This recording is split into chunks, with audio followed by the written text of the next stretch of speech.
नमस्कार दोस्तों, आज आपका इस वीडियो पर स्वागत है। आज हम बात करने जा रहे हैं सोडियम बाइकार्बोनेट जो पाउडर आता है, जो सोडा बाइकार्ब के नाम से आप जानते हैं। सोडियम बाइकार्बोनेट, इसे खाने का सोडा या मीठा सोडा या बेकिंग सोडा नाम से भी जाना जाता है। तो इसे हमारी पशु चिकित्सा के अंदर इसके बहुत सारे उपयोग है कि वो क्या क्या उपयोग है, हम आज के इस वीडियो में जानने जा रहे हैं। तो सबसे पहले तो इसका जो रासायनिक नाम होता है वो सोडियम बाइकार्बोनेट और इसका अणुसूत्र होता है NaHCO3 यानी सोडा बाइकार्बोनेट।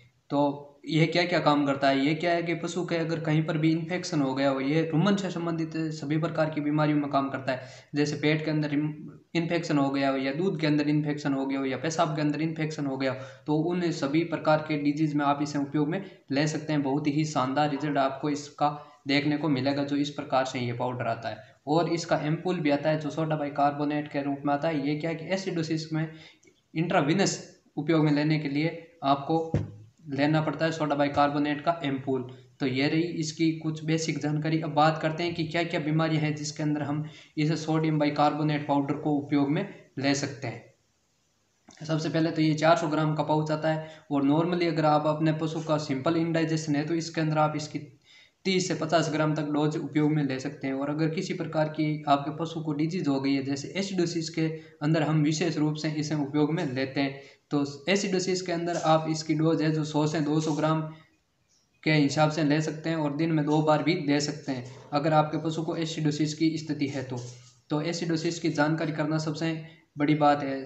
अगर आप एल्कलोसिस डिजीज के अंदर अगर सोडा बाइकार्बोनेट का उपयोग करते हैं तो इससे पशु की डेथ भी हो सकती है, क्योंकि पशु के रुमन की पीएच पहले से ही बढ़ी हुई है, और आप इसको दे देते हैं तो ये और बढ़ा देता है, जिससे पशु की डेथ भी हो सकती है। तो इसलिए आप इस बात का जरूर से ध्यान रखें कि अगर आपके पशु को एसिडोसिस हुआ है तभी आप इसे उपयोग में लें।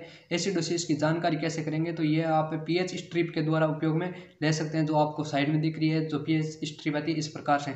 तो इसके अंदर आप कैसे चेक करते हैं, तो इसकी अगर 7 से कम है पीएच, यानी 6.3 से लेकर के 6.8 के बीच पशु की नॉर्मल रुमन की पीएच होती है, अगर इससे कम है तो आपके पशु को एसिडोसिस है, और इससे ज़्यादा है तो आपके पशु को एल्कलोसिस है।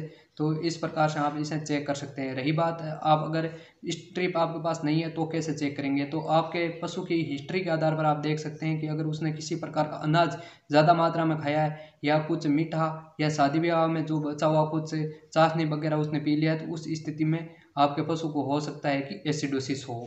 तो उस स्थिति में आप इसे उपयोग में ले सकते हैं, और बहुत शानदार रिजल्ट है। अगर एसिडोसिस हो गया तो उसके अंदर सबसे कारगर चीज़ सोडा बाइकार्बोनेट ही है, जो उसके अंदर जल्द से जल्द काम करता है। और इस एसिडोसिस को ही हम फूड पॉइजनिंग भी कहते हैं, क्योंकि पशु के पेट के अंदर जहर बन जाता है। जो एसिड ज़्यादा बन जाता है तो उस स्थिति में पशु के अंदर जहर भी बन जाता है। इस स्टेज के अंदर पशु सबसे ज़्यादा मृत्यु भी होती है, क्योंकि इसका हम अच्छी तरीके से पता नहीं लगा पाते हैं, और इसका ट्रीटमेंट भी तुरंत नहीं होता है, क्योंकि इसके अंदर आप RL और सोडा बाइकार्बोनेट एम्पूल है, अगर आपकी क्रिटिकल स्टेज है तो उसके अंदर जरूर से जरूर दें, अन्यथा किसी प्रकार का कोई भी इंजेक्शन उसके अंदर काम नहीं करता है। आप सोचते हैं कि पेट दर्द हो रहा होगा और उस स्थिति में आपको एसिडोसिस की तरफ ध्यान नहीं जाता है, तो उस स्थिति में पशु की डेथ हो जाती है। हम बात कर रहे हैं सोडा बाइकार्बोनेट की, तो इसको आप टिम्पेनी यानी पेट बंद के अंदर भी उपयोग में ले सकते हैं। अगर आपके पशु के दूध के अंदर बदबू आ रही है तो उस स्थिति में भी आप इसे उपयोग में ले सकते हैं। और आपका पशु बार बार पेशाब रुक रुक के कर रहा है, तो उस स्थिति में हो सकता है कि उसके पेशाब के अंदर जलन हो, तो आप नॉर्मल डोज 30 से 50 ग्राम आप इसे डेली ओरली मुंह द्वारा दे सकते हैं। और पेट बंद के अंदर आप उपयोग में ले सकते हैं, इन्फेक्शन के अंदर आप उपयोग में ले सकते हैं, और सिंपल इंडाइजेशन जैसे आपका पशु कभी खा रहा है कभी नहीं खा रहा है, तो उस स्थिति में आप इसे 30 से 50 ग्राम 3 से 5 दिन तक उपयोग में ले सकते हैं। लंबे समय तक आप इसका उपयोग नहीं करें। रही बात इसको किन किन डिजीज के अंदर आप उपयोग में नहीं ले सकते, तो आपके पशु को अगर लंबे समय से किसी प्रकार की बीमारी चल रही है तो उस स्थिति में आप इसका उपयोग बिल्कुल भी ना करें। और लीवर की अगर कमजोरी है तो उस पशु में भी उपयोग में ना लें। एल्कलोसिस डिजीज के अंदर आप भूलकर भी इसे सोडा बाइकार्बोनेट का उपयोग नहीं करें। और ये बाकी जो पेट से संबंधित बीमारियां हैं उसके अंदर आप उपयोग में ले सकते हैं जो मैंने बताई उसके अनुसार, और पेट बंद के अंदर ले सकते हैं। और पशु का अगर आप आ रखा है तो उस स्थिति में आप इसे उपयोग में ले सकते हैं, क्योंकि ये गैस को अवशोषित करता है जो सोडा बाइकार्बोनेट होता है वो, और पशु की भूख बढ़ाने का भी काम करता है। और एसिडोसिस के अंदर आपको बताई दिया। तो यही थी कुछ इसके बारे में बेसिक सी जानकारी। अगर आपको अच्छी लगी है तो चैनल को सब्सक्राइब कर दें, और वीडियो अच्छा लगा हो तो लाइक कर दें। थैंक्स, धन्यवाद।